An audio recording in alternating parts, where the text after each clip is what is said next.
이제 코드를 구현할 건데, 기능을 구현할 건데, 계산을 해야 되거든요. 계산을 하려면 또 연산자라는 게 필요한데, 일단 연산자가 뭔지부터 공부를 해야 돼요.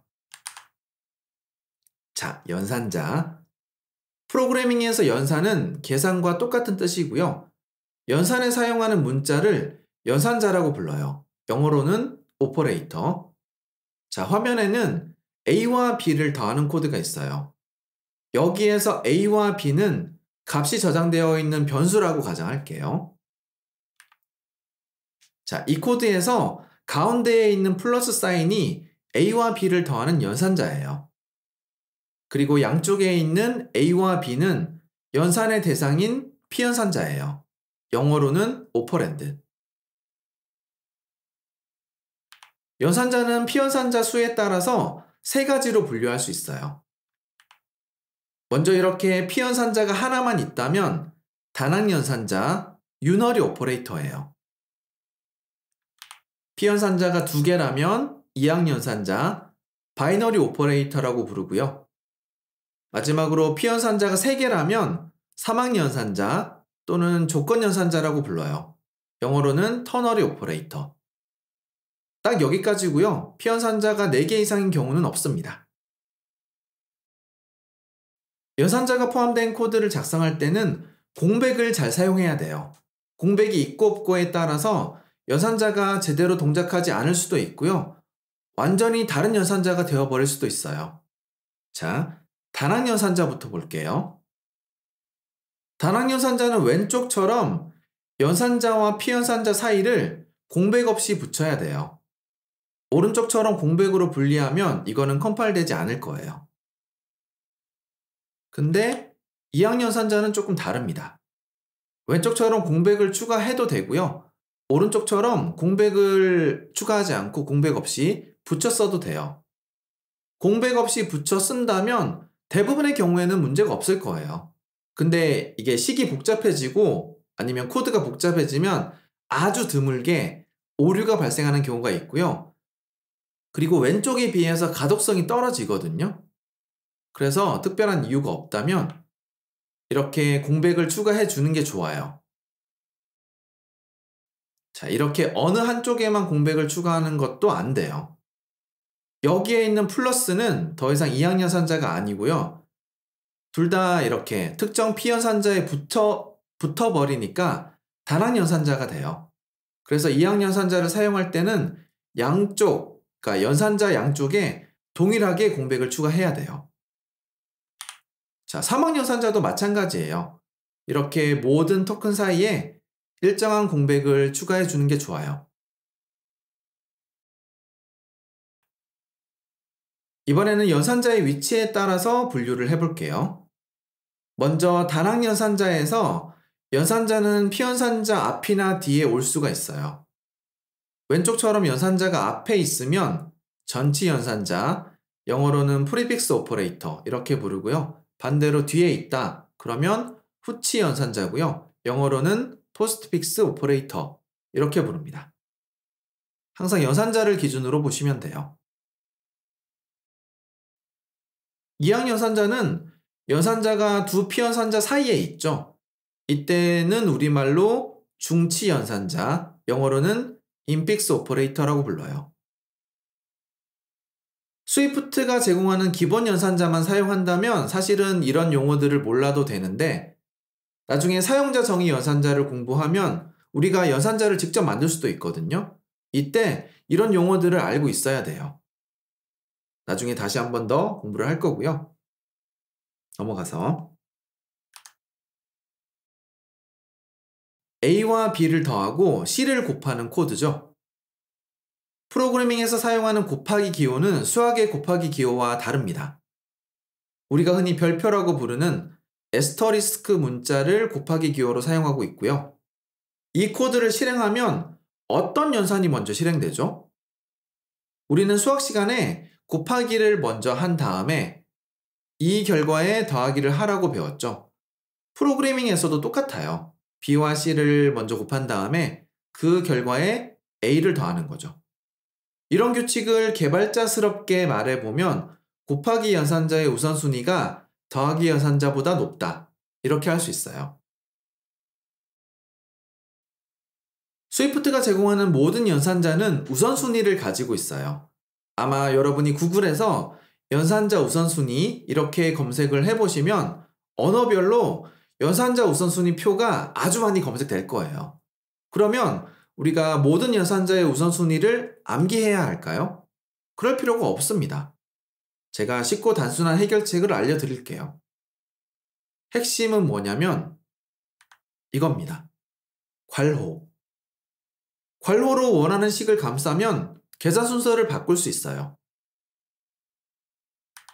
자, 우리가 앞에서 봤던 코드는 이렇게 B 곱하기 C 부분을 감싼 거랑 똑같아요. 만약에 A와 B를 더한 값에 C를 곱하고 싶다면 이렇게 괄호의 위치를 바꿔주면 돼요. 어렵지 않죠? 조금 더 복잡한 식을 볼게요. 괄호는 이렇게 여러 단계로 중첩할 수 있는데 가장 안쪽에 있는 괄호가 우선순위가 높아요. 그래서 가장 안쪽에 있는 A 플러스 B가 먼저 계산되고요. 그 결과를 다시 C랑 곱하고 그 결과에서 D를 빼고 마지막으로 E와 곱하는 거예요. 이렇게 괄호로 순서를 지정할 수 있으니까 우선순위를 암기하지 않아도 돼요. 대신 우선순위가 있다는 사실 자체는 알고 있어야 되겠죠. 자, 이번에는 계산식에 포함된 모든 연산자의 우선순위가 똑같아요. 이때는 어떤 순서로 계산해도 결과는 달라지지 않죠? 자, 근데 빼기는 다르죠. 자, 여기에서 3-2를 먼저 계산하면 결과는 0이 되고요. 2-1을 먼저 계산하면 결과는 2가 돼요. 이렇게 하나의 식에 똑같은 연산자만 포함되어 있다면 어디를 먼저 계산하는가에 따라서 결과가 달라져요. 이런 부분을 결정하는 규칙을 결합규칙이라고 하고요. 스위프트에는 두 가지 결합규칙이 있어요. 왼쪽부터 계산하는 규칙은 좌결합성, left associative. 반대로 오른쪽부터 먼저 계산하는 규칙은 우결합성, right associative. 이렇게 부릅니다. 마이너스 연산자는 좌결합성을 가지고 있고요. 그래서 왼쪽에서부터 계산을 시작해요. 3-2가 먼저 계산되고 그 다음에 마이너스 1이 계산되니까 결과는 항상 0이 돼요. 연산자마다 서로 다른 결합규칙을 가지고 있지만 이것도 우선순위처럼 암기할 필요가 없어요. 이번에도 괄호를 쓰면 돼요. 만약에 3-1을 먼저 계산하고 싶다면 이렇게 묶어주고 2-1을 먼저 계산하고 싶다면 이렇게 묶어주면 되는 거죠. 다음으로 가기 전에 간단히 정리할게요. 먼저 연산자를 피연산자 수에 따라서 구분해 봤죠. 피연산자가 하나면 단항연산자, 2개면 이항연산자, 3개면 삼항연산자예요. 그 다음에 단항연산자는 공백 없이 붙여서 써야 되고 나머지는 공백으로 띄워주는 게 좋다고 공부했어요. 이어서 연산자가 앞에 있는 전치연산자, 가운데에 있는 중치연산자, 뒤에 있는 후치연산자도 공부했어요. 연산자에는 우선순위와 결합규칙이 있다는 것도 공부했고 괄호를 사용해서 순서를 지정할 수 있기 때문에 암기할 필요는 없습니다. 여기까지가 이론이고요. 이제 가장 기본적인 산술 연산자부터 공부를 할게요. 다시 코드로 와서 이거는 잠깐 밀어두고요. 다시 새로운 플레이그라운드를 하나 만들게요. 파일, 뉴, 플레이그라운드. 그 다음에 이름은 오퍼레이터스 이렇게 하겠습니다.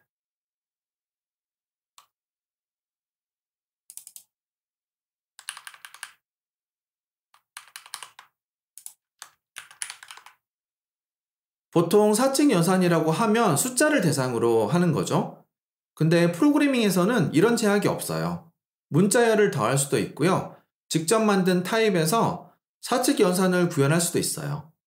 이런 건 나중에 필요할 때 다시 공부하기로 하고 일단 여기에서는 숫자에 한정해서 연산을 해볼게요. 간단하게 공부를 해야 되니까 처음에는. 우선 연산에 사용할 상수를 2개 추가합시다.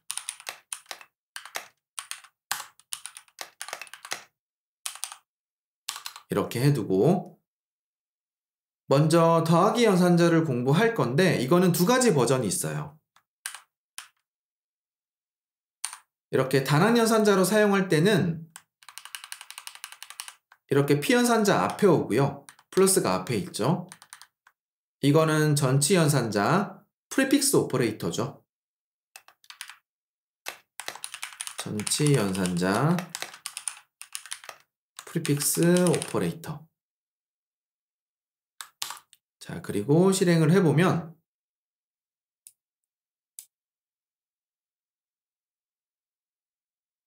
자, 열심히 실행하고 있고 잠깐만 기다릴게요.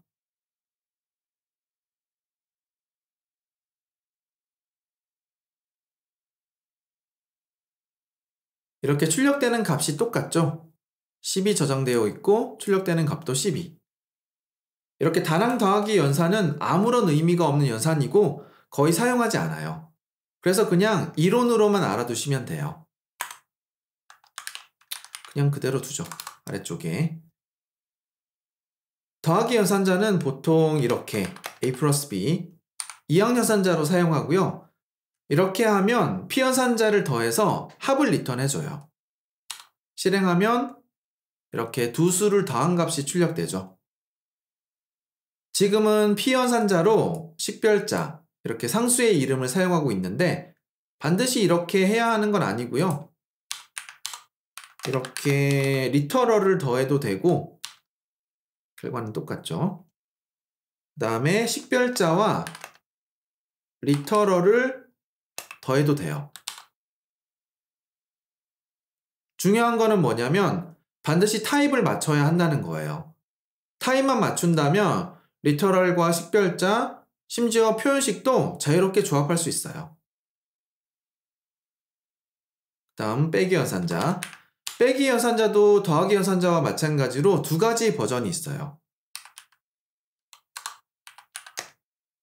이렇게 단항 연산자로 사용하면 부호를 바꿉니다. 다시 말해서 음수는 양수로 바꾸고요. 양수는 음수로 바꿔줍니다. 바뀌었죠? 그 다음에 이항 연산자로 사용을 한다면 왼쪽에서 오른쪽 값을 뺀 결과를 리턴해줘요. 이런 식으로. 자, 어려운 게 없으니까 바로 넘어갈게요.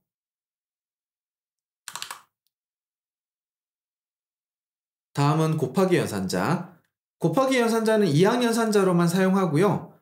수학에서 사용하는 곱하기 문자는 이거죠. x. 근데 이거는 x 문자와 헷갈릴 수 있으니까 프로그래밍에서는 대신 에스터리스크 문자를 사용합니다. a 곱하기 b 이런 식으로 이렇게 입력하고 실행을 하면 두 수를 곱한 값이 이렇게 출력돼요.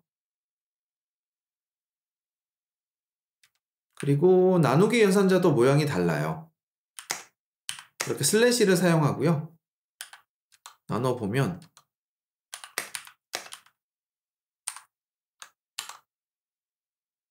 자, 여기에서 첫 번째 결과에서는 A를 B로 나눈 몫이 출력되고 두 번째 결과에서는 B를 A로 나눈 몫이 출력돼요.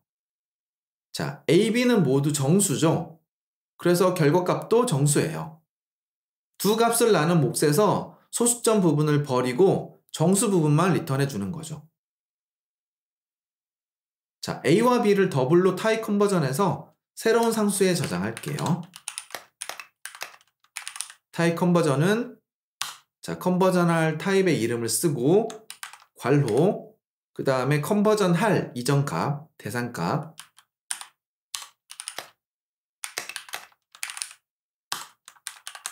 이렇게 하면 되겠죠. 그리고 똑같이 나누기 연산을 해볼게요.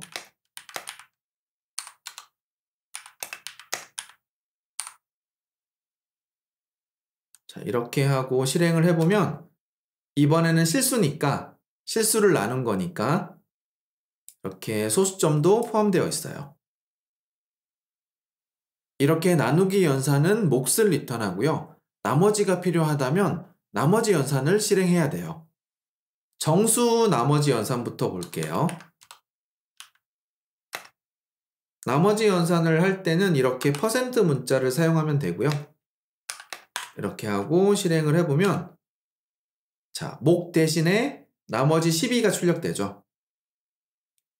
같은 방법으로 실수 연산도 확인해보죠.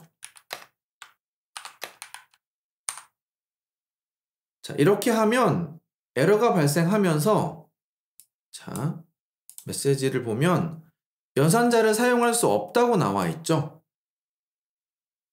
나머지 연산자는 정수 연산은 지원을 하는데 실수 연산은 지원하지 않습니다. 실수의 나누기 연산에서는 이렇게 소수점 부분까지 다 포함되어 있으니까 굳이 나머지를 구분할 필요가 없어요. 그리고 메시지를 다시 보면 이렇게 플로팅 포인트 숫자라면 트렁케이팅 리마인더를 대신 사용하라고 나와 있네요.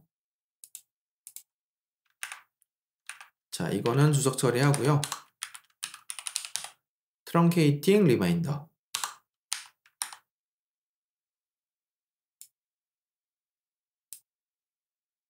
실수해서 나머지 연산이 필요하다면 꼭 해야 된다면 이렇게 해야 돼요. 자주 사용하는 건 아니라서 지금 시점에서는 굳이 이것까지 기억하실 필요는 없어요. 자, 산술 연산자는 이걸로 충분할 것 같고 자, 다시 프로젝트로 가서 자, run destination에서 다시 아이폰으로 바꿀게요. 그리고 커맨드 R을 눌러서 실행을 하고요. 자, 우리가 여기에서 커맨드 K를 누르면 이렇게 키보드가 나올 겁니다. 아니면 그냥 맥에 연결된 키보드로 입력을 해도 되고요. 자, 어쨌든 텍스트 필드에 숫자를 이렇게 입력을 한다면 자, 이게 너무 커서 잘리는데 보기 안 좋네요. 조금만 줄이고 가죠. 자, 여기에서 첫 번째 텍스트 필드 선택, 그 다음에 커맨드 키 누르고 두 번째도 선택. 그러면 둘 다 선택이 되고요. 자, 어트리뷰트 인스펙터로 가서 폰트를 이거를 40으로 바꿀게요. 자, 그러면 잘리는 부분이 없어지죠. 자, 이렇게 여기에서 T를 누르고 40으로 바꿔주시면 됩니다. 그리고 다시 실행할게요.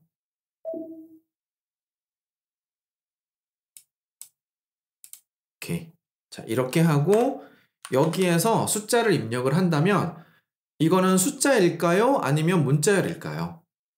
우리가 숫자를 입력했지만 텍스트 필드는 이거를 입력한 값을 문자열로 처리합니다. 그래서 우리가 이거를 숫자로 처리하려면 숫자로 타입 컨버전을 해야 돼요. 자, 다시 플레이그라운드로 와서 프로젝트가 아니고 플레이그라운드. 이거는 숫자가 아니고 문자열이죠. 이렇게 따옴표로 감쌌으니까. 근데 문자가 숫자로만 구성되어 있어요. 이거를 인트로 컨버전 해볼게요. 자, 이렇게 인트라고 쓰고 괄호 그 다음에 123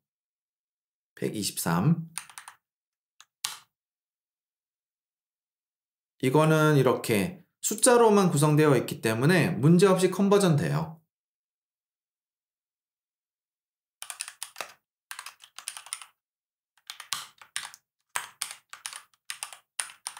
근데 이거는 원은 숫자를, 그러니까 1을 나타내는 단어지만 인트로 컨버전 되지 않아요. 결과를 보면 nil이죠. 이거는 컨버전이 실패했다는 거예요. 자, 다시 프로젝트로 와서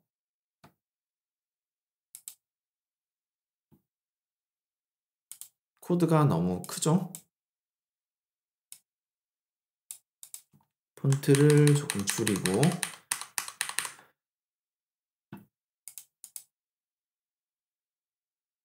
여기에서 계산 버튼을 누르면 입력한 값을 가져오는 것부터 할게요. 계산 버튼을 누르면 우리가 연결한 이 calculate 액션이 호출되겠죠. 여기에서 구현을 시작할 겁니다. 그리고 포커스 버튼을 눌러서 코드만 크게 볼게요. 자, 여기도 잠깐 프로젝트 내비게이터도 잠깐 숨겨두고 calculate 이 메소드 여기에서 구현을 하는 겁니다. 위치도 다시 한번 확인해 주시고요.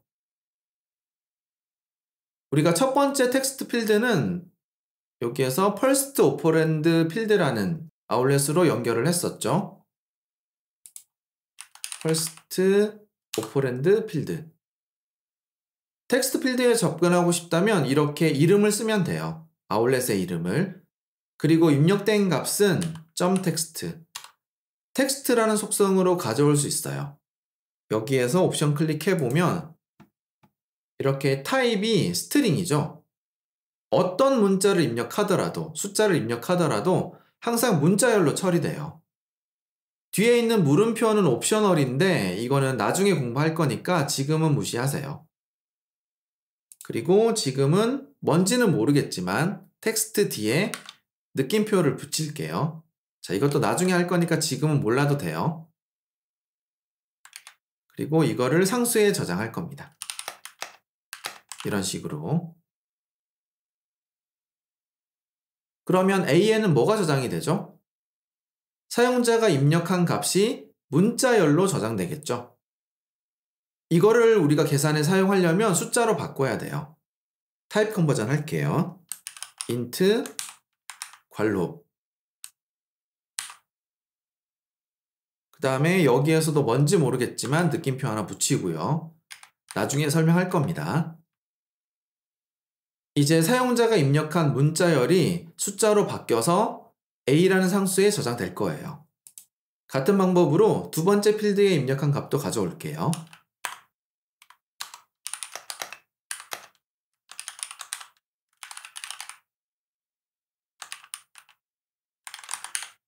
자, 우리가 세컨드 오퍼랜드 필드는 연결을 안 했네요. 자, 다시 보면 연결을 안 했네요. 죄송합니다. 자, 다시 이렇게 포커스 모드를 잠깐 종료를 해주시고 자, 두 번째 텍스트 필드 선택하시고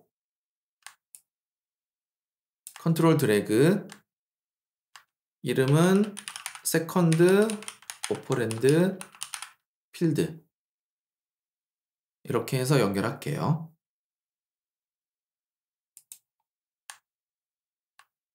그 다음에 다시 포커스 모드 하고 다시 여기로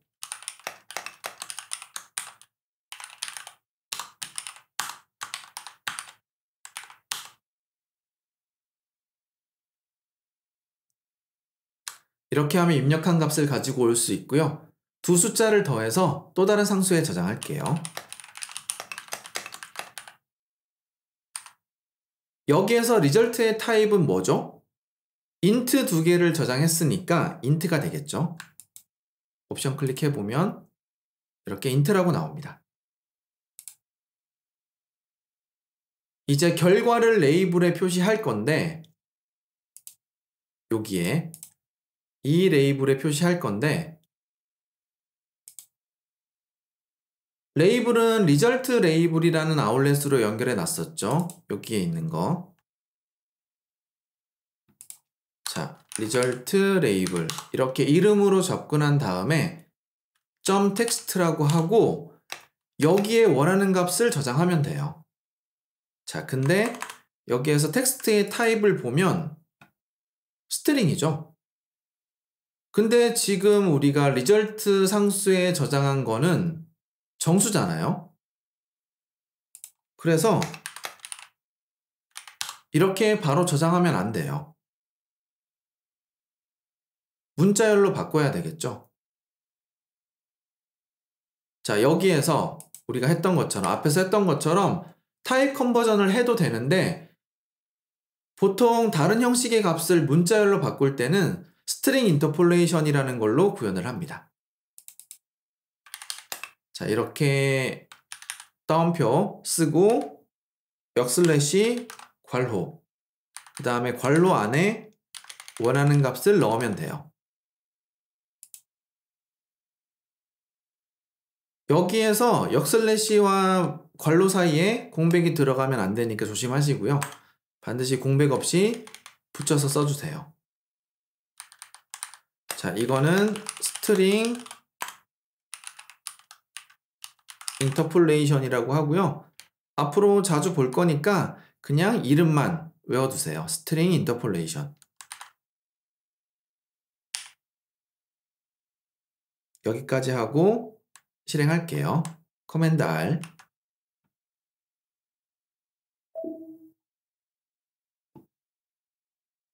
그 다음에 여기에서 첫 번째 텍스트 필드를 클릭하고요. 키보드가 표시되지 않으면 커맨드 K를 누르시면 돼요. 커맨드 K.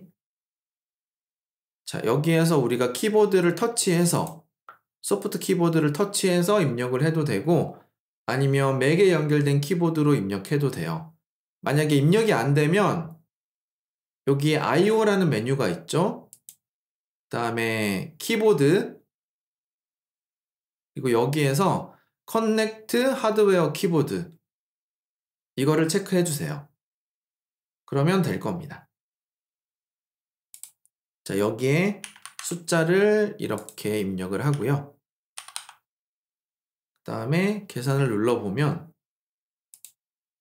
이렇게 두 수를 더한 결과가 나오죠.